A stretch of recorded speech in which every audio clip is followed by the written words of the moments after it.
La severidad de la anemia varía según la variante, es mucho más grave y más severa en la hemoglobina SS y en la variante S beta 0 talasemia, y en algunos momentos de la vida pueden producirse caídas bruscas de la hemoglobina, o sea, anemias agudas, que pueden ser por hiperhemólisis, causadas por algún factor desencadenante, por secuestro esplénico, ¿sí? El vaso crece de tamaño, disminuye un 20% o más el hematocrito y la hemoglobina, el paciente se encuentra en shock, nauseoso, con dolor abdominal, bueno, y en esos casos el tratamiento es tratar de disminuir la concentración de hemoglobina S, que eso ya lo vamos a ver enseguida.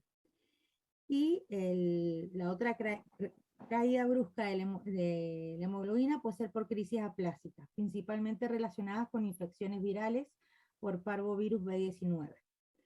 Y bueno, muchos de estos pacientes, según el grado de severidad, van a necesitar soporte transfusional. A veces es por la anemia aguda y otras veces para disminuir o prevenir el daño de los órganos, ¿sí? Con respecto a las crisis de dolor, se definen como episodios de dolor que duran al menos 4 horas.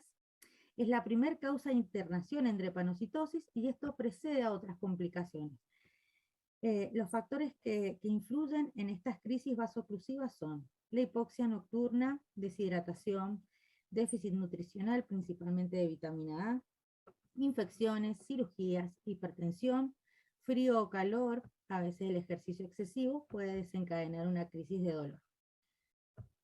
En estos casos es importante educar a la familia, saber cómo pueden ir empezando cuando el niño tiene un dolor leve, empezar con antiinflamatorios no esteroideos, hidratarlo, bajar la fiebre.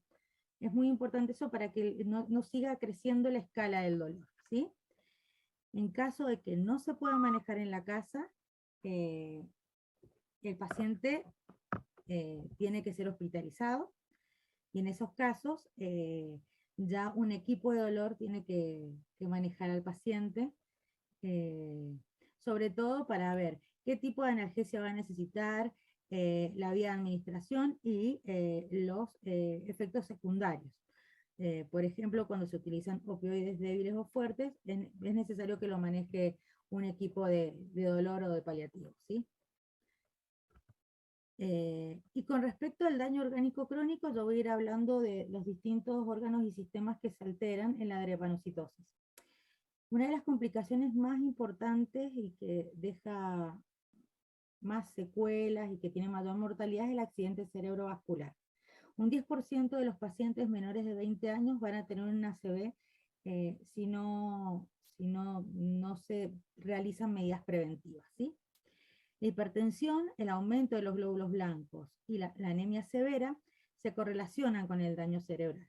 Nosotros podemos prevenir o detectar pacientes que están en riesgo del ACV haciendo un estudio que se llama Doppler transcraneal, que lo que hace es medir la velocidad del flujo arterial. En el caso de que este sea mayor a 200 centímetros por segundo, ya es indicación de que ese paciente entre en un régimen de transfusiones para disminuir la concentración de la hemoglobina S y de esta manera prevenir, ¿cierto? O disminuir el riesgo del accidente cerebrovascular. Sin tratamiento, esto genera secuelas motoras, déficit intelectual y tiene una alta mortalidad. Otra complicación importante es el síndrome de tórax agudo, es una complicación pulmonar y se define por tos, dolor, hipoxia, taquipnea, fiebre e infiltrados pulmonares en la radiografía de tórax. Es la segunda causa de hospitalización. Y los factores predisponentes son, bueno, las infecciones, el aumento de los glóbulos blancos, asma, anestesia y analgesia que generan un estado de hipoventilación y eso puede aumentar, ¿sí?, el riesgo de que se formen estos microtrombos, ¿sí? El manejo es multidisciplinario, el paciente se tiene que internar con una adecuada ventilación, oxigenoterapia, en algunos casos asistencia respiratoria mecánica, antibióticos, hidratación. En estos casos se puede hacer transfusión de glóbulos rojos o se puede hacer exsanguíneo transfusión, hidroxiurea. Todo esto a fin de bajar el nivel de la hemoglobina S, que es la que me está generando el daño en el pulmón. Con respecto a las complicaciones hepáticas y gastrointestinales, la más importante es el secuestro hepático, que se caracteriza por dolor, ¿sí?, en el costado derecho, aumento del tamaño del hígado, náuseas, fiebre, ictericia y la hemólisis aguda.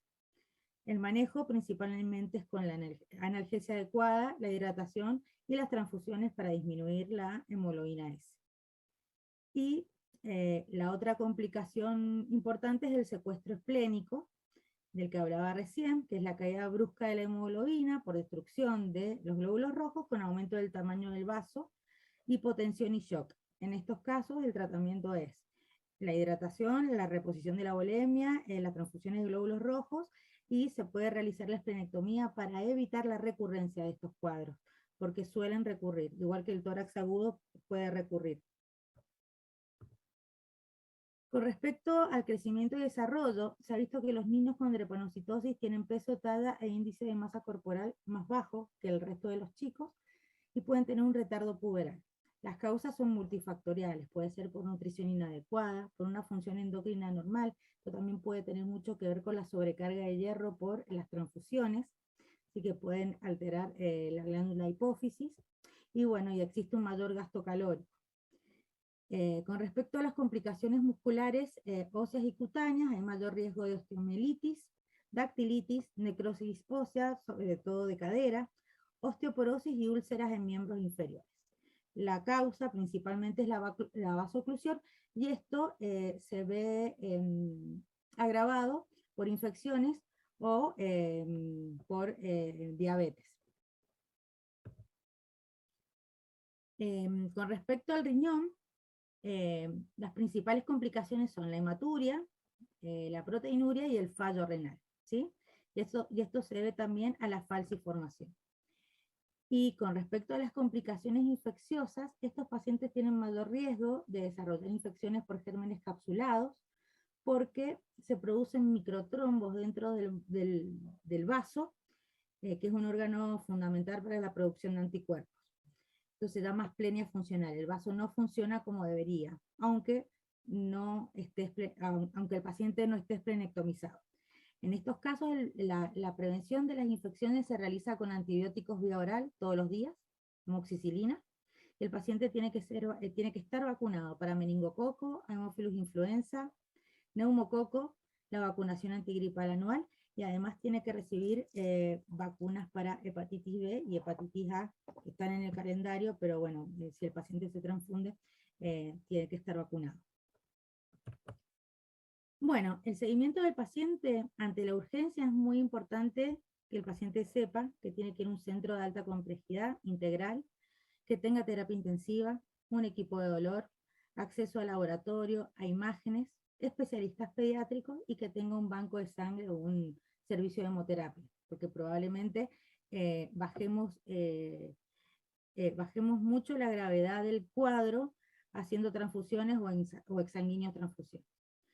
Y con respecto al seguimiento ambulatorio, bueno, es importante tener la posibilidad de hacer la eco transcraneal, que ya hace poquito que la empezaron a hacer acá en Mendoza, el seguimiento de las complicaciones por el especialista, también tener la posibilidad de realizar resonancias cardíacas y hepáticas para medir sobrecarga de hierro, y esto se hace una vez al año, ¿sí? Con respecto al tratamiento, tenemos tres pilares. El régimen transfusional, que con eso vamos a disminuir la cantidad de hemoglobina S. Con la hidroxiurea también disminuimos la cantidad de hemoglobina S, aumentamos la hemoglobina fetal, y genera un efecto también antiinflamatorio al disminuir la cantidad de glóbulos blancos. Y el trasplante de células progenitoras hematopoyéticas, que es el tratamiento curativo de la enfermedad, ¿sí?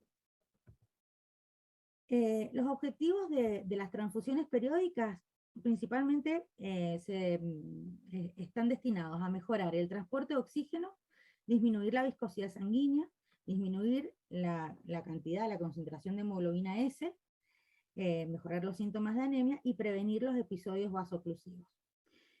Las transfusiones pueden ser intermitentes, para tratar alguna manifestación aguda en particular, o crónicas, para prevenir las complicaciones o la progresión de la enfermedad. Las transfusiones generalmente se hacen entre 21 y 40 días, de acuerdo a la hemoglobina que maneja el paciente, ¿sí? La idea es mantener una hemoglobina S menor al 30%, y bueno, las indicaciones de empezar un régimen transfusional son prevenir la recurrencia o hacer prevención primaria del accidente cerebrovascular, en el caso de que el paciente tenga fallo renal o que ya haya hecho un tórax agudo o un secuestro esplénico, tiene indicación de empezar con las transfusiones periódicas. Con respecto a la hidroxiurea, es una medicación que induce producción de hemoglobina fetal. Esto hace que disminuya la hemólisis y la polimerización entre la hemoglobina S entre sí. Genera disminución de los glóbulos blancos, esto genera disminución de la inflamación, y esto también contribuye a disminuir el riesgo de vasoclusión. Modifica la interacción entre glóbulos rojos y los receptores que se encuentran en el endotelio vascular, y así de esta manera disminuye también las crisis dolorosas. El trasplante es el único tratamiento curativo, y con donante histoidéntico tiene un 90% de sobrevida global. Mientras menos daño de órgano tenga el paciente y menos sobrecarga de hierro, el trasplante tiene mejores resultados. Por eso es importante llegar a trasplante sin daño de órgano y sin sobrecarga de hierro. La indicación con donante histocompatible es el paciente menor de 17 años, que haya tenido un accidente cerebrovascular o un síndrome de tórax agudo, o alguna otra complicación crónica, y tiene la posibilidad de trasplantarse porque tiene un hermano compatible, eso sería lo ideal. Y con respecto al tratamiento quelante, ¿sí? Que es uno de los efectos adversos más importantes, es el más importante quizás, de las transfusiones periódicas. Es importante iniciarlo cuando el paciente ya lleva o más de 10 transfusiones o una ferritina mayor a 1000, y está indicado en mayores de 2 años, en sobrecarga hepática o cardíaca, que esto se mide con la resonancia magnética nuclear T2 estrellas, y el tratamiento se hace por vía oral con Deferacirox, se monitorea la ferritina cada 3 meses y con resonancias anuales, y con un nivel menor a 500 de ferritina y sin sobrecarga, podría evaluarse la suspensión de la quelación por un tiempo, ¿sí? Para que el paciente también pueda descansar de uno de tantos remedios que tiene que tomar. Bien, bueno, me gustó esto, es el que encontré, que dice la drepanocitosis o anemia falciforme.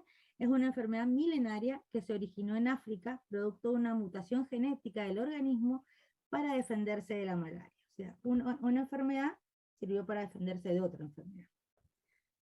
Y bueno, les agradezco mucho, espero que les haya gustado esta charlita, un poco básica, y bueno, disculpen el percance.